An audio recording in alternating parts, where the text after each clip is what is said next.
If you have no results, then probably you don't have a good offer, and Black Friday is not going to change anything. My name's Sasha, and for almost a decade now, I've been helping new founders build and grow profitable e-commerce businesses. And I'm joined today by my co-host, Hamen Bamba, who's spent over $30 million on advertising and generated over $120 million for our clients. We're scaling better margins. This was an indication on if you have a product and you have a good offer, Black Friday is just an amplifier. This is a critical time of the year. This is the time where if you're an e-commerce founder, you have to be making 2, 3, 4, 5 times the amount of money that you typically do in a business as usual situation. So if you're running your business, you need to really look at the numbers we're going to be talking about. I've seen people doing big launches and generating hundreds of thousands in a day. So if you're like hiding the Black Friday offer or you're hiding the discounts, you're probably not going to convert well. Yeah, I definitely agree. So what do you think, what would be the indicators? Like, let's say, for example, someone's launched for Black Friday. They're not seeing like the best results. How would I know this was good or this was bad? So first thing, you need to dissect, like, is it actually the Black Friday issue or your ads just are not working this week, right? So there are some things that I'll analyze right away. And what's going on? Tell me a little bit about what you're seeing as far as some of the brands that we're actually like monitoring in the community, some of the results that are working, and then let's dive into some of the things that we might be able to see as far as if it doesn't go according to plan, what to do. Absolutely. So first thing, like, this is the time, like, just to be clear, if you have a product right now, you need to be aware of Black Friday. We talked about this many times. And as I mentioned in a previous episode, there was a launch that I did a few years ago and I didn't have any Black Friday. And I was like, I don't want to do Black Friday. And then it was terrible. And a year later, the same offer with Black Friday, I had massive returns. So I still remember this. And that's why every time where it's a period, I can't ignore it. In fact, I start early Black Friday, like probably end of October, mid-October. Think about that. That's really early. And so far for our clients, we have some clients who really scaling aggressively. Actually, some of them said there's so much scaling that I'm like, we need to capitalize and we need to triple the ad spend. And actually, I think the podcast episode with Paul, he's right now like just scaling 60K plus with 40 plus profit margins. And I see this as kind of like the indication of we're getting there in terms of volume and we need to scale up. So if you're running your business, you need to really look at the numbers we're going to be talking about and looking at the solution, because this is a time and there's no better time than right now to scale. So that's my view on it. Agreed. What are some brands, or what are some results that we've seen from some brands in the last? Because really, like, we've been kind of like prompting and really advising our clients in the community to, as of like last week, like at the latest, probably start to go live. Some of the clients have gone live like the week before, in like end of October, and doing like that early bird Black Friday. So it's interesting. I've seen some pretty impressive results. I've seen people doing big launches and generating hundreds of thousands in a day on different companies. I've also seen other people who have launched and not seen the type of like massive explosion in terms of results. So what are some things that you've seen perhaps with some of the brands that you've worked with in terms of maybe week on week performance? Are there any particular shifts that have been seen? So first, if you have, like, this is how I think about it. Black Friday is just going to be amplifying whatever offer we have. So let's say your product right now, you have an offer that just is not appealing. Black Friday might not change this. It might be the same. You might not feel that there's a difference. It's probably because of the offer is not that good. The audience is not seeing the value. So I see that limitation, particularly in terms of the audience seeing that. For example, when we have Basu, we launched a new offer with buy 2, get 1, and we improved our margins. Think about that. We're making more money and people are buying more. And that's a new offer and it's really working and we're scaling better margins. The same offer, I took it and I implemented it with another business that actually managed, Sefels. They sell lights. And that business, like, the same offer is giving us right now a good momentum to scale up again. So I'm seeing like I've seen with them, because it's a seasonal business with the lights, like a little bit of declining performance in conversion rate. And the moment we implemented this, we started kind of going up the other way right away because it was a new offer and it was making sense. People were coming in and we've seen restaurants buying from us like 10, 20, 30 units, never seen before. This was an indication on if you have a product and you have a good offer, Black Friday is just an amplifier. So for me, that's how I look at it, job results and kind of like, I would say, growth. So if you have no results, then probably you don't have a good offer and Black Friday is not going to change anything. So I think about it as an amplification kind of tool. And I think it's also something where, like, the offer will always get cut through, regardless of the market condition, regardless of like what's happening, regardless of people's, I'm not sure, propensity to spend, maybe the market sentiment, all those things. And it's like, I think back to one of the most explosive offers that I ran myself on the fishing shirts brand some years ago. And it worked so well because we had an email list. Obviously, I think there was an email list of probably 40,000 people, maybe 30,000 people. And so for the lead up into the actual kind of like initial first launch of the Black Friday, I was hammering that email list with, this is what it's any day. It's about to come. We are 3 days away. We are two, and I was like making them so aware as if the freaking boogeyman was coming to like it was like huge, huge, huge. That FOMO, that scarcity, that hype. I think that's something that like, if you can do that in terms of in your email list. And the other thing that I think is also very important here is the email strategy that you use. Maybe your typical business as usual email strategy might be like, maybe like what Gary Vee says up on the shelf here, jab, jab, jab, right hook type thing. You know what I mean? It's like stories and education and stuff like that. And it's like in Black Friday, it kind of goes away. And we want to be doing a lot more kind of like throat punches to the jugular, making it much more aggressive and just focusing around like FOMO, scarcity. You're about to miss out. This is about to sell out the next day. We're about to lose all of our stock. That type of a scarcity is where you're going to stimulate the most of the purchasing behavior. That's what I've seen the most as one of the most effective kind of ways to drive sales through this. What's your thoughts? Yes, but that's because everyone is doing it. Like in this period, there's an expectation.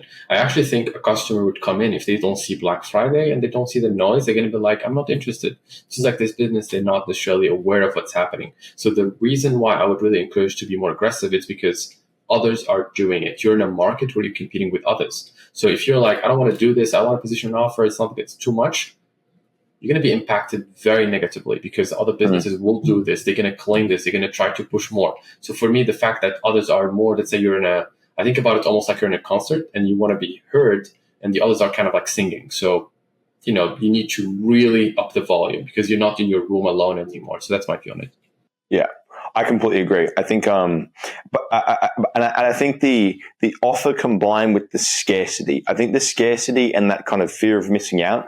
I believe that more than any other time of the year, like that's where this needs to be driven so much because it's like there is real scarcity to it in terms of it's a finite time period. It's 4 weeks, really. You have Christmas coming up in terms of like shipping cutoff dates.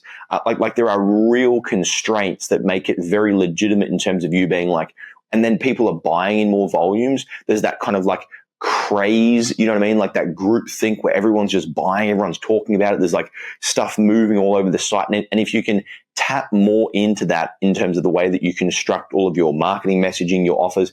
And the thing is as well, like it's exactly what you said. It's like you can either opt to just have like your, nice looking offer, or you can opt to have something that's like hardcore performance driven that is more aggressive and it might be a little bit like messy.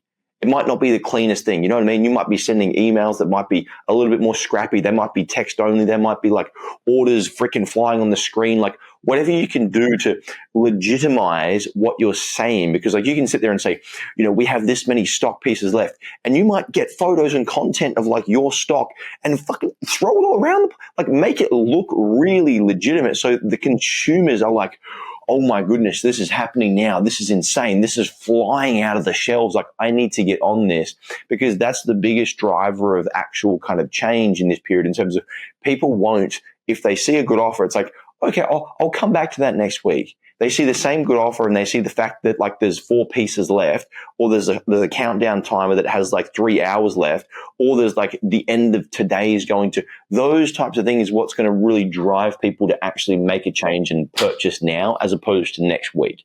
Does that make sense? Absolutely. Think about this. Like you can take the same offer, same thing, and you like, as you mentioned, I've seen this many times, by the way, and you add in just a timer and you see your conversion rate changing. And I'm like, it's the same thing, right? And I think some business owners, they think that their store, every person is monitoring it. It's like they're looking at, like they're going to realize that I'm putting in, let's say, end of day, and they're going to realize that the timer would end. What do you think about every person looking at my offer this week and realizing it was the same the previous week? I'm like, you look at the traffic. Are you aware that you're converting 1% to 2 or 3 or 5 out of 100? So you're already by default, you're not converting every person, and they have terrible memory. You can bring them back, they're going to tell you, I don't remember. just clicked on it and I left. I don't even But remember the price. not even just that. And particularly with like new businesses, which, you know, a lot of our community, they are new clients, they're new businesses, they're launching for the first time. So arguably their repeat customer rate is probably between like 5 and 10%. So out of the 100 that's people, high, actually. That's high. I don't think even 5 and 10 when you start. maybe 0. 5%. You know what I mean? Like, First week is 0. Like repeat business, Shopify stores, first week, I'll be very impressed if you have 2 customers coming in and buying a list. It's very rare. First week, 0%. So you've got 100 people that visit. Out of 100 people that visit, 2% buy, 2 people buy, and then you extrapolate that forward, and then you say, out of all the purchases, only 5 or 2% come back and purchase again. So you've got a fraction of a fraction, and you're sitting there being like, I don't know, geez, I'm a bit worried if I need to be cautious. Someone sees it, and so I think the thing is as well, it's like in this time of the year, it's very, very much a situation of more is more. You know what I mean? It's not one of those times where you want to, let me just like try and do a little bit and see if I can get a bit of an impact. It's like you want to come in with the sledgehammer. You want to come in and be very bold, be very aggressive. The best offer penetration or best offer cut through that I've seen was when we launched this, and it was only to the email list first, and we launched this like exclusive VVIP, first to the email list, to the VIPs, then to the subscriber list who had been actually purchasers, and then to the whole subscriber list. And we did like $15,000 in like half an hour or something. Like it was very, very, very quick, very easy. 2-3 emails over the course of that day in terms of like, we're going live in 4 hours, we're going live in 2 hours, we're going live in 1 hour. And I was just like, driving it. And I think this is the other point that I think people need to do more of is they're scared to email. I noticed actually. Just to interrupt you here, I have a client telling me I'm emailing twice a week. Oh my God. Is it too much? I'm like, seriously? You're killing me. Minimum. You're killing me. Like, I think during this period, like you once per day is like the minimum.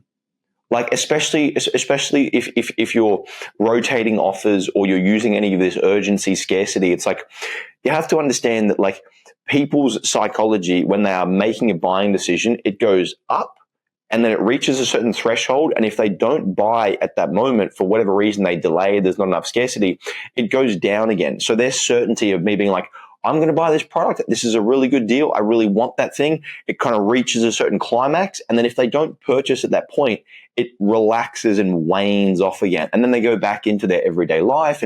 And so they need to hear from you over and over and over and over and over again, bringing the future into the present, being like, you're going to run out. It's going to miss out. There's only 3 pieces remaining. We're shipping last orders. This offer closes in 24 hours. Like the more kind of that FOMO you can bring into the equation, the more you're going to help that person who delays at that top of that buying cycle and being like, boom, now.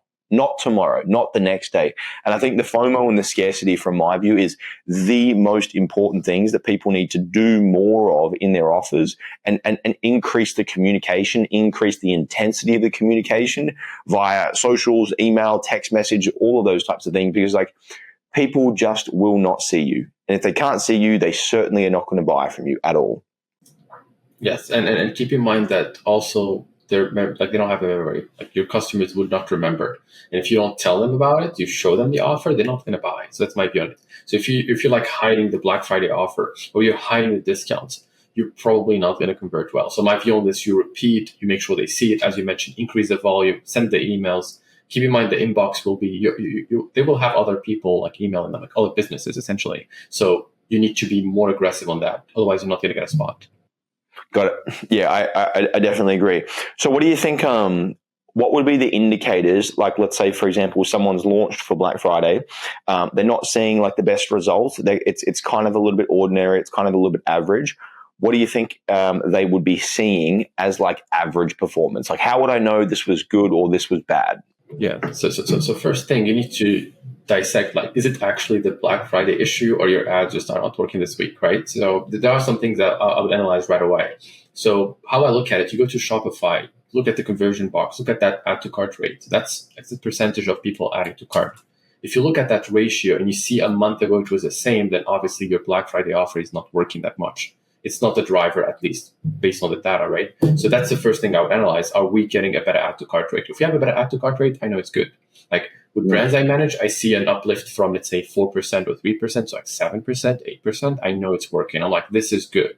So my view on this would be you need to at least have an improvement. If you don't have that, your Black Friday offer might not be driving the add to cart, which is a problem. They're not adding to cart enough.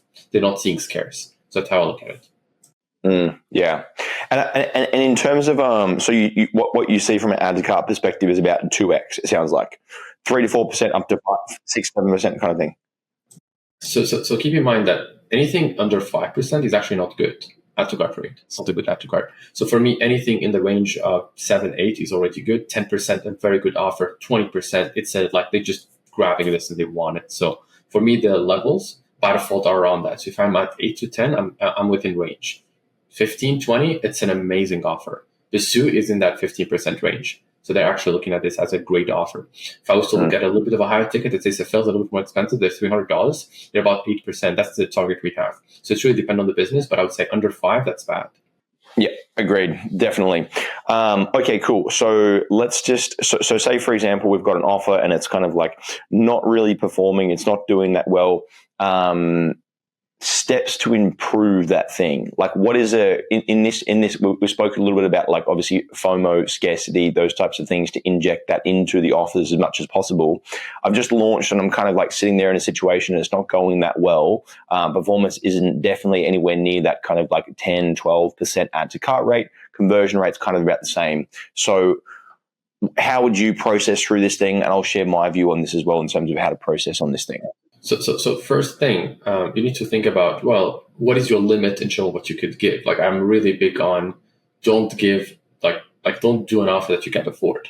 Like there is what you can afford and there is what you should probably optimize for. And we're kind of trying to make sure that it makes sense. So right away, you're probably going to tackle this and I know you will, but I'm looking at some specific numbers to make sure that the offer is making sense. Right. So that's what I look at initially. So if let's say your offer, we look at the margins and you have like let's say a 1.4 break even or 1.2 break even, which is a specific number. Return on ad spend, the break even is a level where you start making money. So for me, that's if it's like in that level, then probably we can offer more, right? We can work on that. But if you tell me we have a 2 break even or 3 break even and they don't want the offer, then your offer is like this internally something off. So you're giving more than what you should probably be giving and they don't want it. So we have like another kind of problems. It's just the perceived value is not there. You're showing them a volume discount, they don't care about it. You're telling them about, let's say, a percentage, they don't really want percentages, they want volume discount. So identifying that first gap is probably what I would tackle in that first level of like, what can we do? How can we navigate? So really seeing, are we making sense here or not? And I think about break even, I'll just give like an example that I mentioned in some of my calls.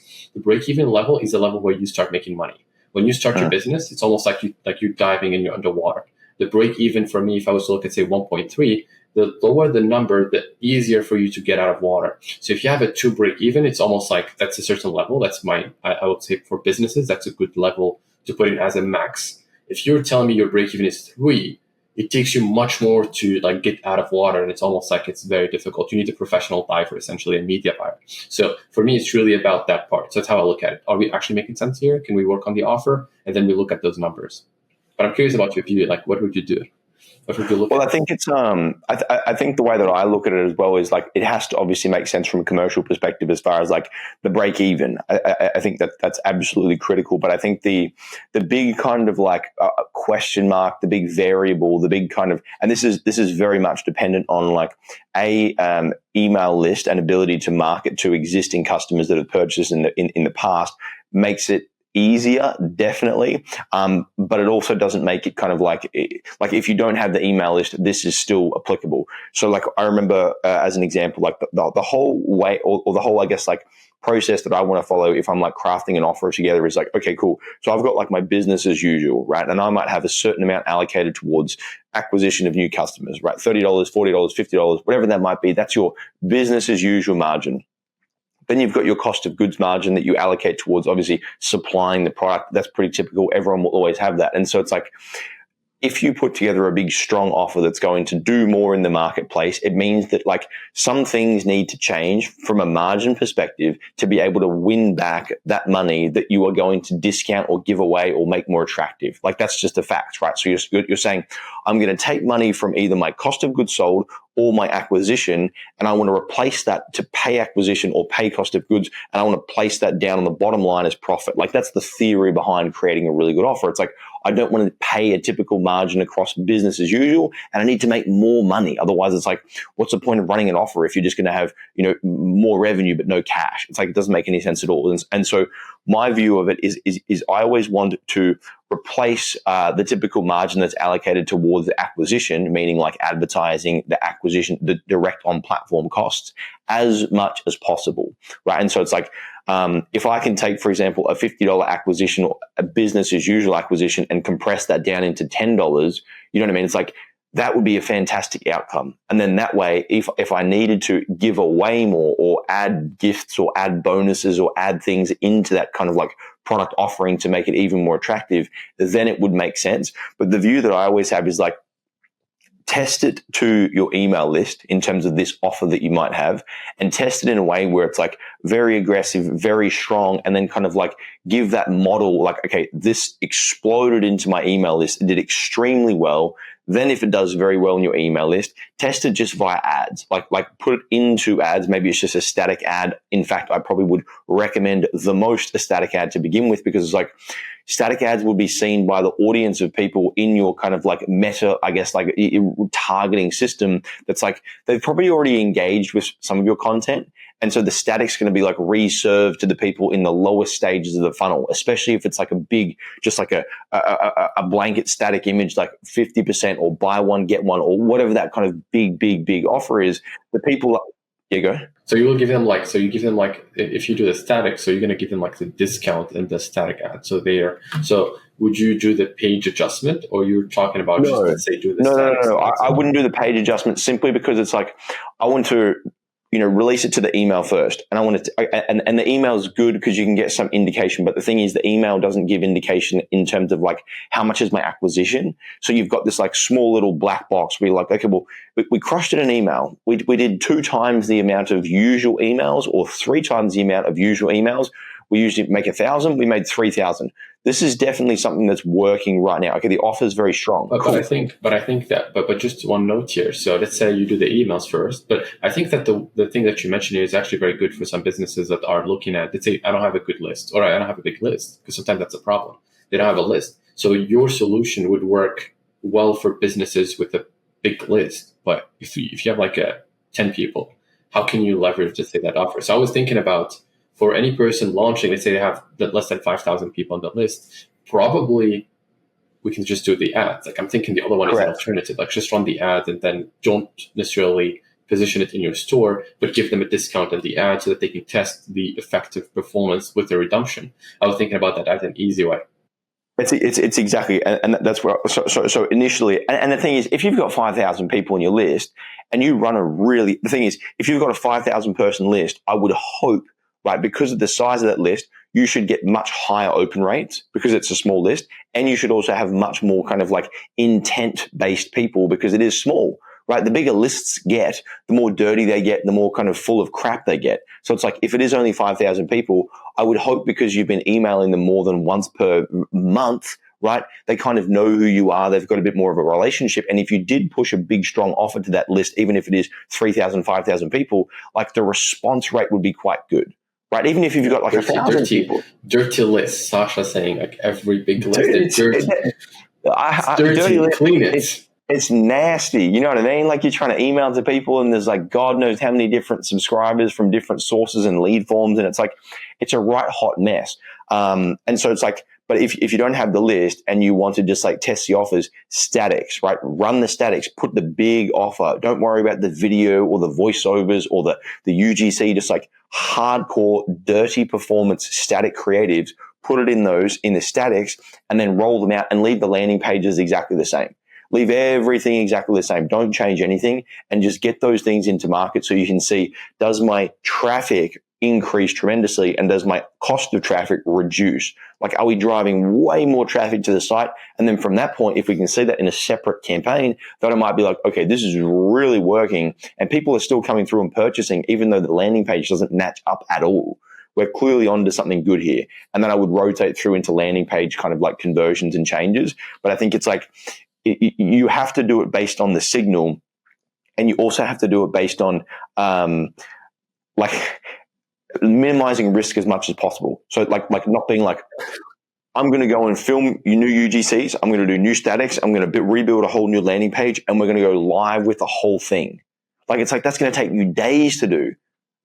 You know, so it has to be fast. And the view on this would be, yes, fast. But keep in mind, also, we're like timed. We need to be fast because you have a specific day. That's why I started very early, Black Friday, because we don't have enough time. And I just remembered something here. Like, there was one person that I worked with for a while, and it's just wild at Java Pally. They like to track things. And they added in every single ad a discount code. Think about that, to track like the performance. And that's a way for them to identify, is this a good offer or it's not? So they're actually testing the offer, split testing it with the creative rather than the landing page. And they were able to identify what's the best ROI based on the ads with the discount. So I would say, if you're starting, and that's my view on this, by the way, if you're starting out and you don't have a list and you don't have the 5,000, you probably should do this. I would do this probably first.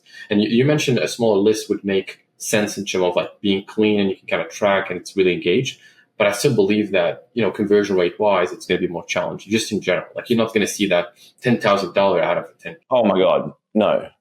You're not going to see like wild, explosive kind of results coming from a list. Like one of our clients, he has a list of, I think it's like 115,000. And so like he's running a very, very special offer tomorrow, I believe. And I suspect he'll probably do 100,000 or maybe $100,000+ as like his early kind of like release to Black Friday. But it's because of the volume of the list. You know what I mean? It's been built for so long and there's so many people in that thing. And so it makes it like easier to convert like large volumes of that list, obviously. So I very much agree. Yeah. And keep in mind, I actually track the levels. Like in e-com, I might be here wrong, just as just some data I have. 0 to 1,000. Actually, the returns are most of the time not that high. So I see like $50 or something like that. 1,000 to 5,000, it's more consistent. I can see $200, $300. To, like I say, 5,000 and above, you start seeing really an exponential growth. So I would say if you have less than 5,000, probably not going to see massive results. When I say massive, I mean like 5,000, 10,000 per month in job returns from the campaigns. But just look at that 5,000. If you have a big list, you can really scale. So the fact you mentioned he's running with a big list, he's going to be making tons of money. And that's obviously something we talked about in our episode with the lead gen and kind of the format to build the list. I agree.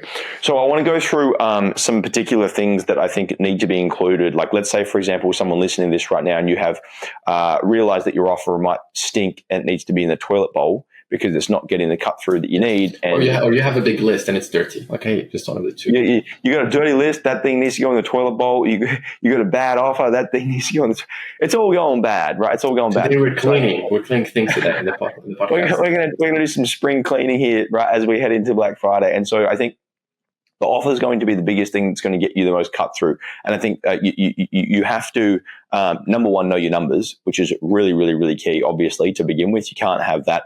I want to talk about really quickly the 6 components that I kind of like constructed as part of this tool that I created to help people to build really key offers that can make tremendous impact. So I think these are the 6 items in terms of, and so your offers, as best as you can, have these weaved into them to be able to actually have them like cut through. So number one is like reasoning / relevance. So it's kind of like reasoning and relevance right now is definitely Black Friday. However, that's probably like, that's kind of like the easy reasoning and relevance because everybody's doing Black Friday, right? And so you want to do level 1, which is Black Friday, but you also want to do something else to make it stick out above and beyond, right? So it's like whether that is week 1 of Black Friday, whether that is like a certain segment of your particular customer base for Black Friday. Like we're running a special for, our mum audience for Black Friday this week only. Like try and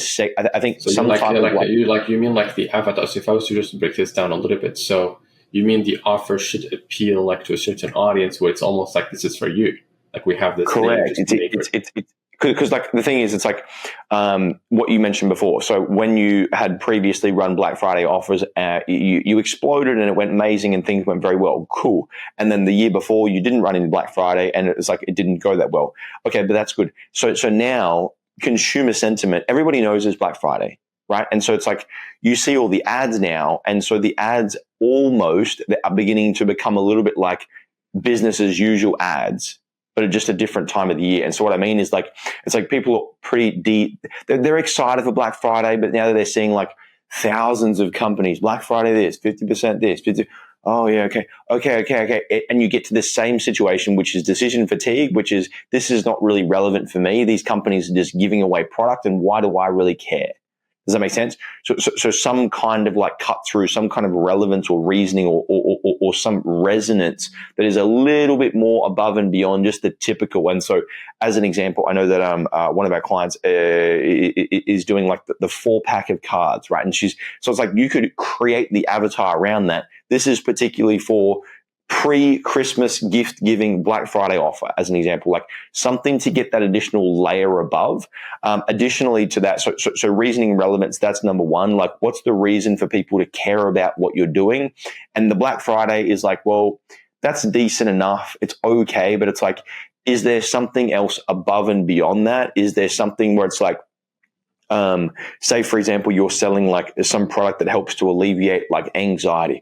In a recent report that was discovered by the Mayo Clinic 2 weeks ago, studies have found that at this time of the year in December, families are more likely to experience anxiety with their kids. So as a reason, Black Friday offer for this product is going to be this for this reason in this time. So it's kind of like we're trying to really, really crystallize as much as possible that strength of like why people should listen right now above tomorrow, next week, next month, et cetera, et cetera.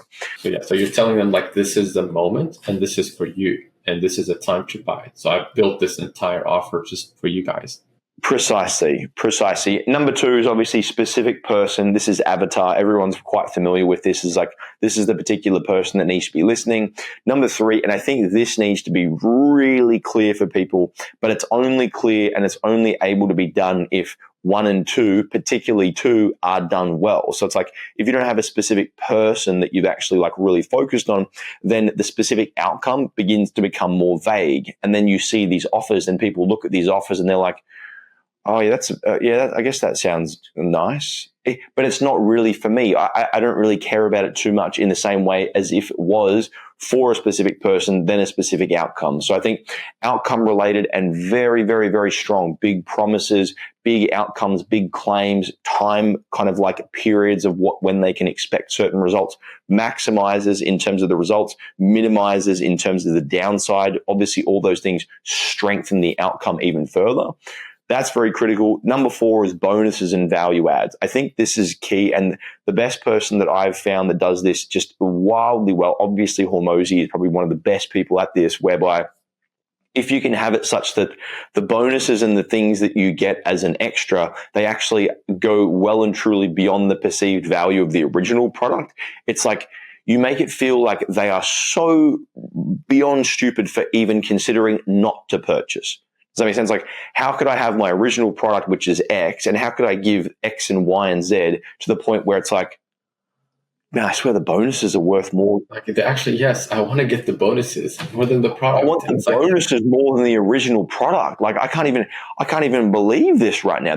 I would pay that price for that one single bonus item. And I think that's where you kind of like help buyers to feel so kind of safe in purchasing. And it also, when you combine that with, point 5, which is the risk reversal, and then point 6, which is the time and scarcity, like those components all weaved in together make for a wildly compelling offer that is able to really cut through and penetrate and pull on all of the kind of psychological levers that somebody has in their mind when they're going through their process and they're like, oh yeah, but what am I going to get that?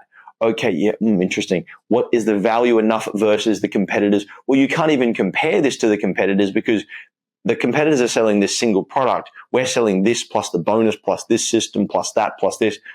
I can't even, like, there's no comparison. You know what I mean? So the value proposition gets bigger and bigger and bigger. And then you implement that risk reversal, which has to be a no-brainer, such as like, keep all the bonuses, keep all the free gifts, and we will refund you on top of it. Like, it's like, oh my God. So I'm pretty much Why would I say no? Like, I'm getting this for free. Yeah, exactly. It's so strong. Like, when I think about it, you actually mentioned this, like we talked about this earlier. It was like, what's the best offer? Best offer gives them the product for free. Yeah. Exactly, but I think it's also like, I would say, I think it's like free, yes, but if you take that even further and you go to the extent that we just mentioned here, it's like they get better than free. Because what's better than free? Better than like free would be me sending you the original product that I'm paying for, and then better than free is like getting the original product that I paid for, and then if something goes wrong, I get a refund on the original product. So I'm at a net zero. But then what would be better than free would be getting more than what I didn't already pay for.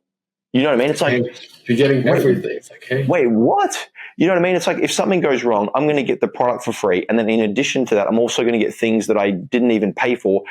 I feel so safe and so protected to go ahead and purchase, you know? And so I think it's like the people that come out and they roll their offers out and they're kind of these like really like, I'm not sure, passive, soft, like, you know, get 20% off, like these kinds of things, like, they're just not going to get the kind of like cut through and the penetration that they need.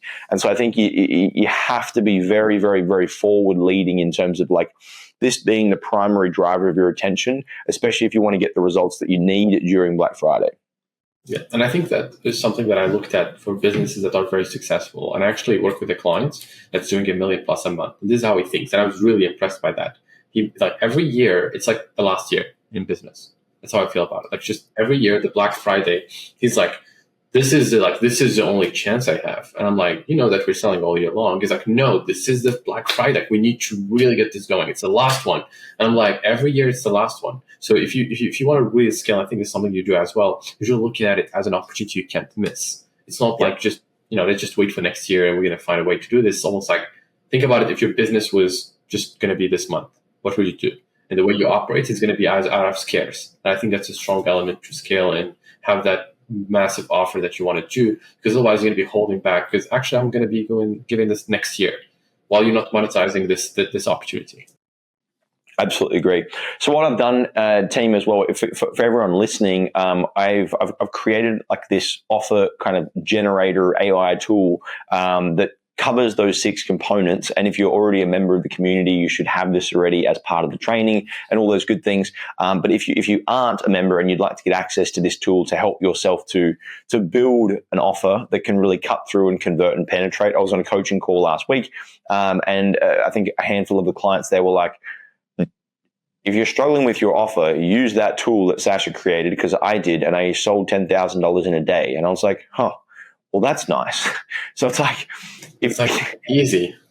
Exactly. Please share with us. Exactly. So I think sometimes it's like, if you use a structure or tool that kind of like can probably outperform your best cognitive kind of like creations that you might spin up by yourself, or your untrained, you know, ChatGPT creations, you'll probably make a lot more money. So this tool is really, really, really effective. It covers off on those 6 kind of pillars, those criteria that I just mentioned there before.